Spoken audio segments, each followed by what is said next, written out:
Pakistan is the country where they said 90% medical literature is borrowed from the West. But in the same country, there were a physician and a writer who was bestowed with the two highest civilian awards, Sitara Imtiaz and Tamga Imtiaz, who wrote more than 200 books in Urdu and English, who authored more than 500 research articles, who participated in more than 100 international conferences as physician scientist, who was a permanent member of 34 research institutes worldwide. And beside that, he was the governor of Sindh, advisor of President of Pakistan, and also as a physician who examined 5 million patients in his entire life. Fortunately, he had a studious habit of taking down notes in his diary about some imperative patients or naughty elements. Wouldn't you be curious enough to get hands on that diary? I'm sure every physician who is passionate about health and healing would be inquisitive to explore the diary of world's preeminent healer, Shaheed Hakim Muhammad Saeed. In 1973, he decided to publish that diary in the form of a book entitled as Tajurbat Tabib. Before that, I take you to the thoughtful journey through this book. Let me tell you what Hakim Abdul Hamid wrote about the author Hakim Muhammad Saeed in the foreword of this book. He stated that once, when there is a great debate among the scientists about the role of medicine as an art or science, it was befitting that it is an amalgamation of both science and art, same as the human body is the amalgamation of both soul and the body. Though, as far as the clinical medicine concerns, it mainly depends upon the art aspect of the medicine. That's why numerous medical researchers who don't master the art aspect of the medicine failed in the clinical verge. On the other hand, those who trained themselves in the art of medicine succeeded in this field even though they don't have much knowledge about the scientific aspect of the medicine. But only a few physicians have command on both aspects of the medicine. Hakim Muhammad Saeed was among one of them. Yes, he was one of them who don't just practice medicine but also become the medicine on their own. The book consists of 535 pages, hardbound, paperback, jacketed, in which the sagely selected 154 real cases are expounded. Rather, the often seemingly contrived PBLs we sometimes work through in our medical course, such as Davidson's 100 clinical cases. By scanning the content pages of the books, I was stunned by the broad scope of the topics obscured in these few cases. Collectively, the book elucidates 84 pathophysiologies fall under the 9 systemic divisions of the human body. The cases also cover numerous subspecialties of medicine such as nutrition, psychiatry, and other important philosophical aspects such as temperament and 6 essential factors. The method that Hakim Saeed uses to write about his patients is itself thought-provoking, which guides the reader step by step through the correct path in this maze between the presenting complaint and the final diagnosis. Also, he included far-reaching follow-ups of the patients until they got cured wholly. After reading just few cases, the reader can grasp how he adapts personalized approach towards each patient, even the same kinds of a disease or same symptoms. In each case, he judicially elaborated the pathogenesis of particular illness, not just in a philosophical perspective, but also under the light of modern medical paradigm. The presenting complaint and brief history of each case will prompt you to contemplate that what question a physician should ask and what lab investigation should be ordered to get clear picture of the ailments. Let's talk about the art of history taking he discussed in this book. We all know how much the history taking is crucial for the diagnosis of a disease. But the question is, at what profundity a physician can dig down to elucidate the vital information related to a disease. Tajurbat Tabib insight on the history taking clear this query. When we read that in the case of atherosclerosis, Hakim Saeed inquires the patient about his first cousin, and the patient revealed that his cousin was the chronic patient of Parkinson's disease.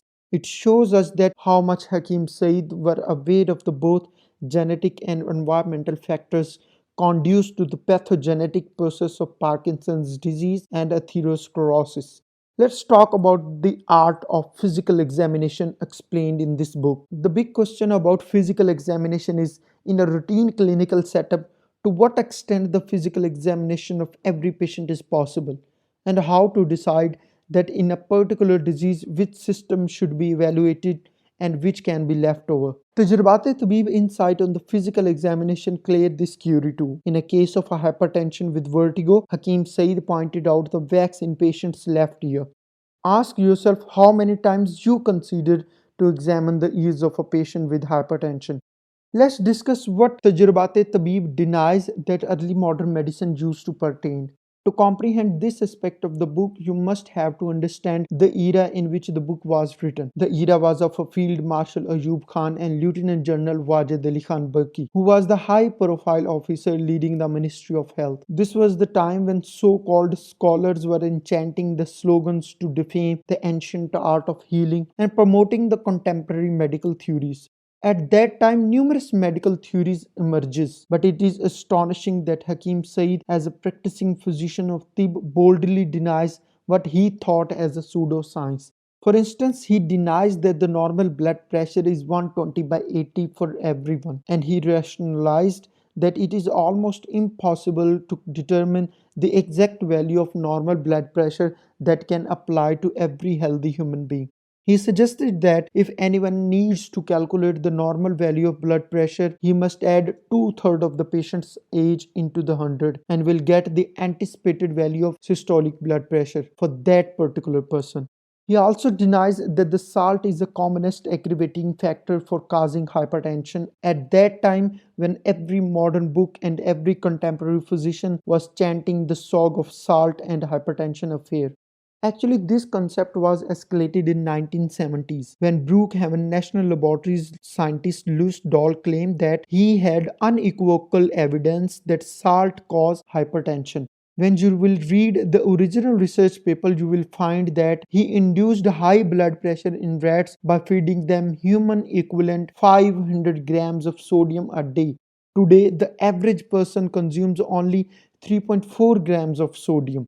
Even a junior researcher can tell you that this experiment was an erroneous. After 18 years, in 1988, a large study known as InterSalt published, in which they compared sodium intake with blood pressure in subjects from 52 international research centers and found no relation between sodium intake and prevalence of hypertension.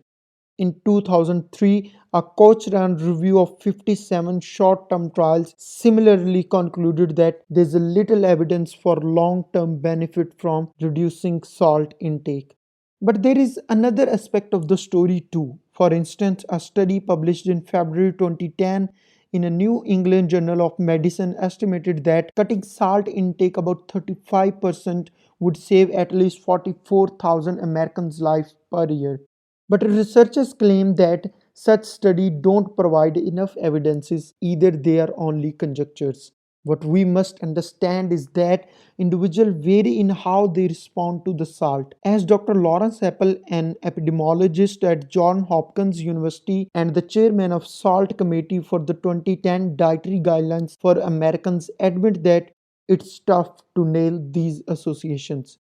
Hakim Saeed shows us that just because someone with a PhD or a MD performs a clinical trial doesn't mean then the trial possesses any credibility whatsoever. The vast majority of these efforts are worse than worthless because they sometimes produce misleading results. The bottom line is it's time to end war against salt because low salt diet could have side effects. When the salt intake is cut, the body responds by releasing enzyme renin and hormone aldosterone that can increase blood pressure. In Tajurbat-e-Tabib, Hakim Saeed also denies that essential hypertension, which is also known as the primary hypertension, is idiopathic. He gives 6 root causes that develop most common type of hypertension about which modern medicine still debate that its causes are unknown. Now we will discuss what he implemented that modern physicians must embrace now. In Tajurbat-e-Tabib, he said the physician must try to break the lethal trilogy of hypertension, diabetes and obesity. He said if one of these cured, the other two would be elevated soon. He advised that the physician must inquire the bowel habits of the hypertensive patient, as constipation can aggravate hypertension due to straining during defecation. And in this situation, physician must prescribe some mild laxatives along with the antihypertensive drugs. Recently, in March 2016, a study published by Harvard Medical School on the issue of atherosclerosis included more than 45,000 adults aged from 40 to 79. The study lasted over 13 years, and the researchers found a strong association between infrequent bowel movements and a high risk of dying of cardiovascular disease. Professor Dr. Hooter concluded that there is no question that constipation that requires straining can put cardiovascular system at risk by raising the blood pressure. Hakim Said also used to prescribe his patients the diaphoretic drugs along with the diuretics to decrease blood pressure, and also often recommended them to take sauna bath to reduce blood pressure naturally. Later, a 22-year-long cohort study on 1,600 participants was published in American Journal of Hypertension, revealing that regular sauna bathing helps to improve the function of the inside layer of the blood vessels, and overall it relaxes the body, which reduces the blood pressure. Also, they concluded the sweating loss the fluid from the body, which results in the reduction of the blood pressure. And the most important thing that modern physicians could adopt from this book is the targeted approach towards disease. As in modern age, everyone is in hurry, and so are the patients. They want to get relief within minutes. So the doctors are compelled to prescribe the high potency medications. Some physicians also want that their patients must go home with a complete satisfaction. Otherwise, next time the patient won't come to their clinic. But Hakim Said never bothered about this super suppression of the symptoms to falsely satisfy his patients. He always tries to reach to the root cause of the disease. For example, when a 53-year-old man who was an army colonel came to the Hakim Said with 7 complaints such as vertigo, weakness, intestinal volvulus, constipation, hemorrhoids, polyuria, and double vision. Hakim Said used targeted approach to cure his every ailment step by step. The patient visited him 7 times in 53 days, and each time the patient got relieved from one ailment. Nowadays, this type of clinical practice almost became obsolete, and that's why the chronic diseases are becoming hard to cure entirely. At the end, we will discuss that what Tajurbat Tabib unveil that modern researchers yet have to explore. To understand this, first I have to give you a reference from the Tajurbat Tabib.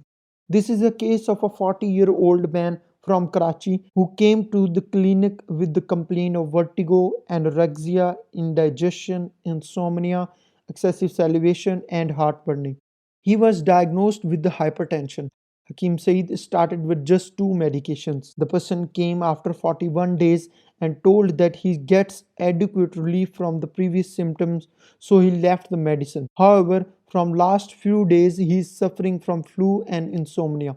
Hakim Said substituted a new drug with one of that drug that was prescribed him to in a first visit. The patient came after 9 days and told that his flu has vanished and also now he is taking a sound sleep. Contrary to the usual, Hakim Said added 5 new drugs in his prescription and removed the one drug that was substituted in his previous visit.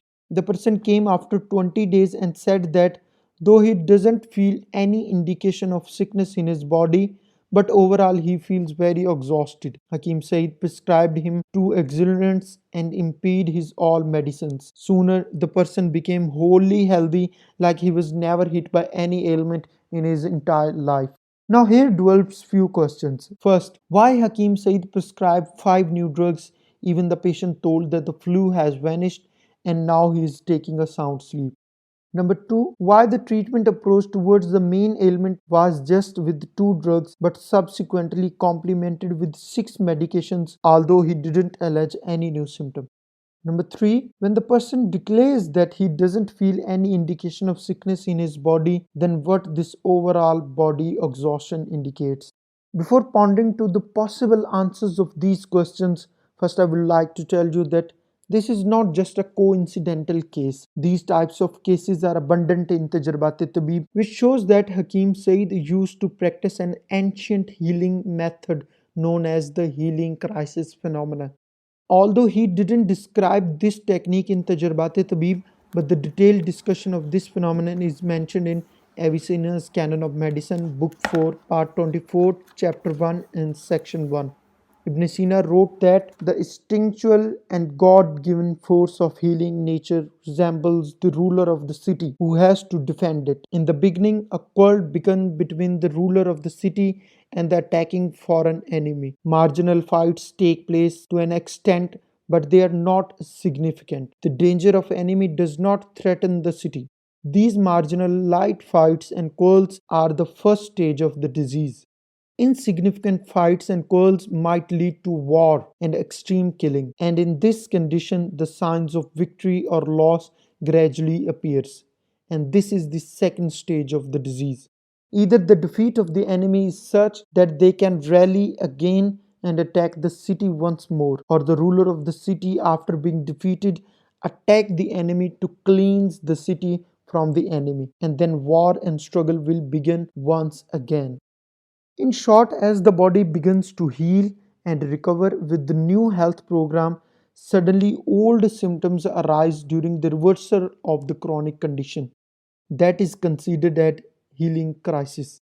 G.M. Chishti, in his book Traditional Healer's Handbook, stated that headache, upset stomach, loss of bowel, fever are the very signs that the body is trying to clean itself out. It may look and feel like another illness coming on, but it is not. At this phase, if the physician gives the body those elements which body is needing most, the body can flush out the disease at it never striken the body. Actually, this is very interesting and very important concept to understand. But obviously, we need to do more research about this phenomenon. And I believe that Hakim Said was among those few genius healers who used to practice this ancient art of healing. We as medical students accept that we learn better with the real patients, or at least with case scenarios, than from reading reams of text.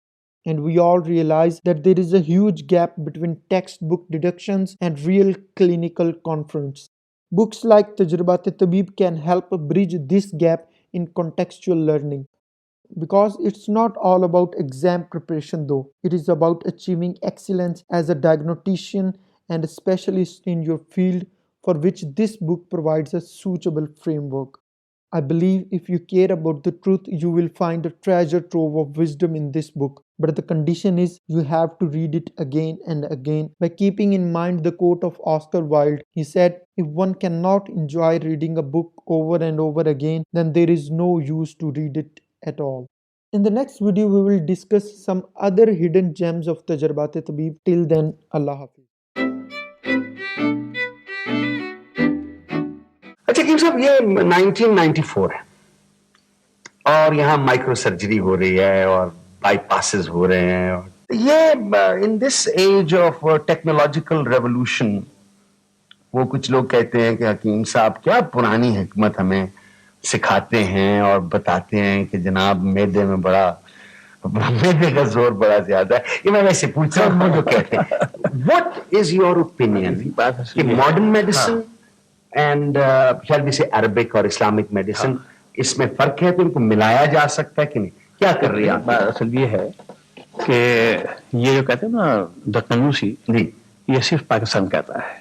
अच्छा, दुनिया का कोई मुल्क नहीं कहता है उसको। ये बात वाज़ेह हो जानी चाहिए। दूसरी ये कि मकसद क्या है, मेरी कुछ फाप ज्यादा है ना, ठीक करना जी, ठीक करना। अब वो चाहे आप सर्जरी पिला दीजिए, चाहे आप पिला दिए नबातात से, चाहे कोई अख्तियार करिए, रूहानी भी बिल्कुल है, दुआ का असर भी होता है। ठीक।